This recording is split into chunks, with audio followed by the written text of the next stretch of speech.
everyone, welcome to my channel today. I'm Tara with Pieces of Tara's Artistry. Thank you for joining me. Here I am prepping my edges, so if you are you've been watching my channel for some time, you know why I'm doing this, but I'm going to tell all the new people out there why I am prepping. Two reasons. First reason is to make sure I don't have canvas show through because I'm using very thin paints, as well as to get the edges tacky so the design sticks better.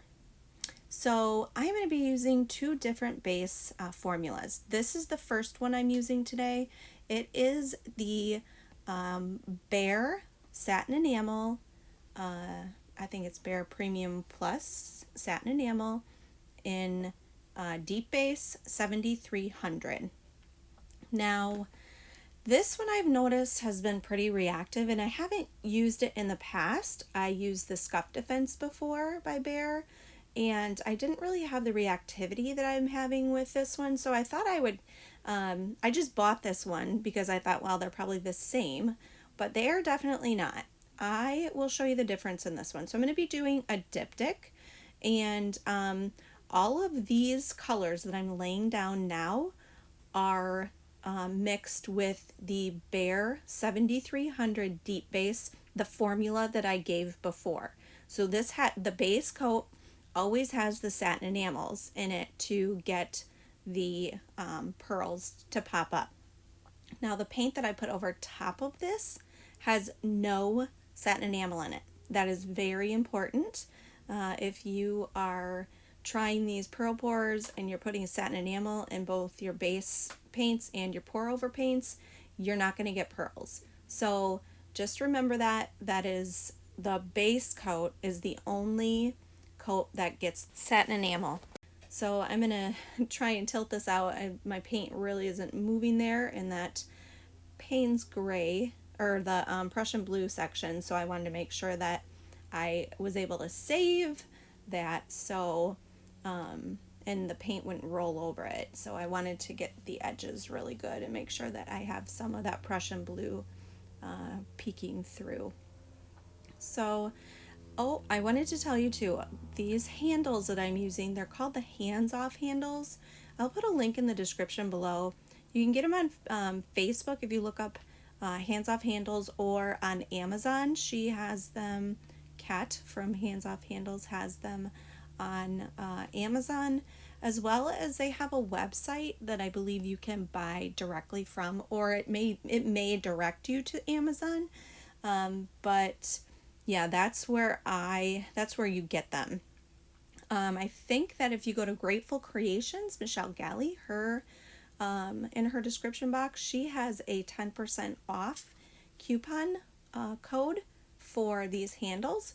So head over to her channel and get that coupon code. So this is my pour over paint. That's the recipe right there. It has no satin enamel in it at all. It will also be in the description box.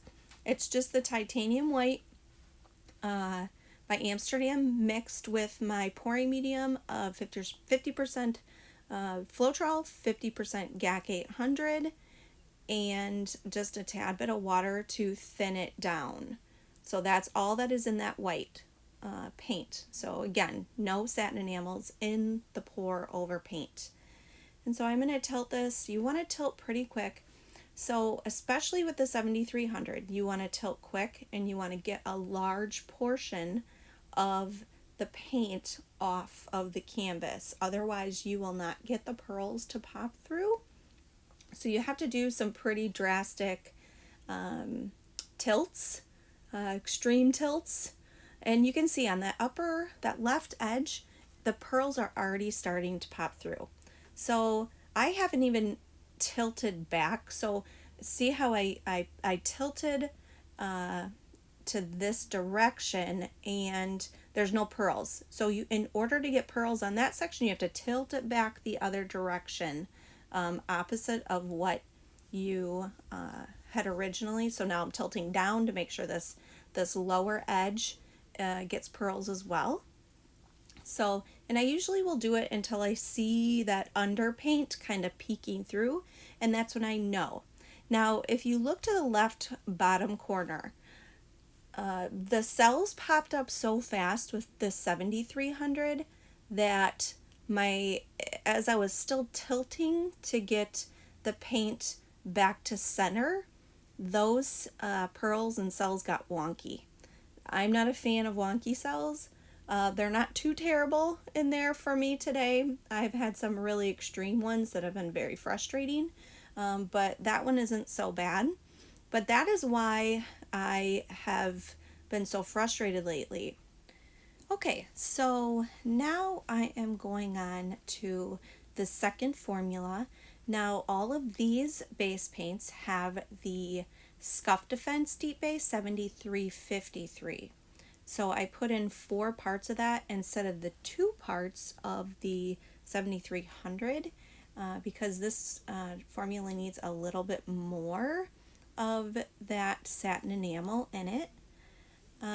But yeah, you'll see that the pearls end up pretty similar, and then you don't get the wonky pearls. Okay, I forgot to prep my edges, so I had to go back in and do it, which is a pain because sometimes you get chunks of the paint because the paint base paint starts rolling over top of it. So you'll see me later on probably picking some of those chunks out. You can kind of see them when I tilt right now, kind of floating through. But at this point I wasn't super worried about it. I probably should have been more worried about it, but I wasn't.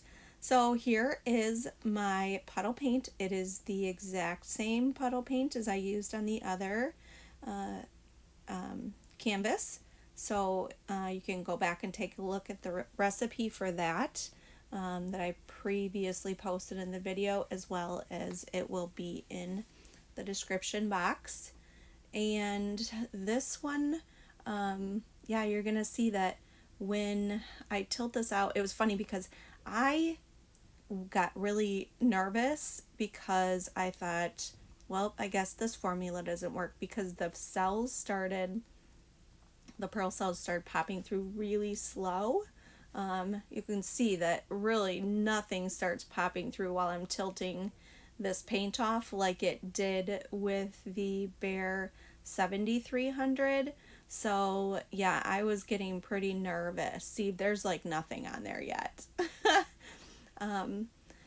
And then you'll also see I have a lot of drips on my table. I do collect all of my drips and I reuse them. I'll collect them. It'll make a different shade of blue, and I will reuse them in pours. I do strain them, and I do have a video on how I do strain them, so if you want to head over to that video, I will link it above so that you can take a look at that as well. So yeah, you see how slowly those pearls are starting to react. It's taking a while. And so at this point I was like, okay, well, my other canvas is starting to dry a little bit. I kind of waited quite a while for these to pop up, so I decided to go ahead and do my Dutch pour portion. Now the canvas on the left has had a lot more time to set up, so you see those more bubbly pearls there. The one on the right will get those pearls as well, but it just takes a little bit longer. And so I'm going to be doing a Dutch pour on this. So you guys are going to have to stick around for this one because I did this twice.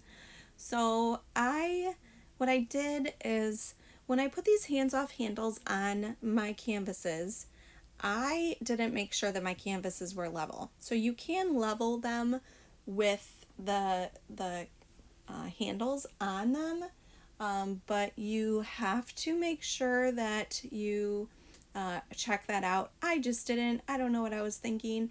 And I also think that my canvases were a little warped, so I'm not sure I would have been able to get a great level on them anyway. But after I did these 2 blowouts, I liked them and I liked the colors and I thought it looked really pretty together and they turned out good. But because they weren't level, the Dutch pour portion like slid weird. and did weird things. And so once it was dry, I was really, really not a fan of it. So I decided that I would do a dry Dutch pour, kind of a chaos style dry Dutch pour. So if you stick around, you'll see me do that and fiddle with it and fiddle with it and fiddle with it. But I am happy, super happy with the end results. I did lose kind of a good portion of those two corners of the canvases because as I kept looking at it, I just was not a fan of the composition. But I am happy with how it ended up. So I will show you the dry results coming up of this pour here with the Dutch pour with the wonky, the Dutch pour that kind of went wonky. Also, I will show you how the canvases, the cells developed also. So I'm going to let you guys listen to a little music while I finish this part, and then I will pop back in on that section to kind of explain what I'm talking about.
So you can see there that it kind of slid weird. I did not like the way that looked. And also here you can see it like it slid right off the edge of the canvas and then kind of shifted down, making some weird lines. So I was not happy about how that one dried. This is actually really pretty. I liked that part of that canvas, but then on this other side too, they kind of wonked out as it was drying. So yeah, I was not a fan of that at all. Now here is the canvas that had the Deep Base 7353, the Scuff Defense, and you can see that the cells formed really nice. That there is the wonky cells that I was talking about from the Behr 7300 that reacted really quickly, and I didn't get to tilt back before I was able to get that paint from the other side back to the center. So I am going to do a dry Dutch pour on this chaos tile, so stick around and you will be able to see how I did that. Okay guys, well I am going to let you watch the rest of this video. If you like what you're seeing, please like, share, subscribe, hit that notification bell so you're notified each time I put out a new video. And please, if you have a comment to leave, let me know what you think of this, as well as any questions you may have. I do read and respond to every single question, and yeah, I'm always happy to help. So thank you guys again for your support. Thanks for watching. I hope you like this and have found this info valuable. And there are also ways to support in the description box if you so feel inclined. Alright guys, have a good one. I wanted to tell you guys, I changed that red ochre, that ARTEZA red ochre that I used in the last pour to the POURAGE Posse knockoff. I love that color. It is so pretty, and I'm so glad I did because I love the little peak of that color in this one. So definitely, if you want those Porridge Posse paints, you can head over to Etsy. Christina Welsh is the creator of these paints, and she has them in her Etsy shop. I will link her channel below. Alright guys, thanks again for watching, and I hope you guys have a great day. Bye y'all.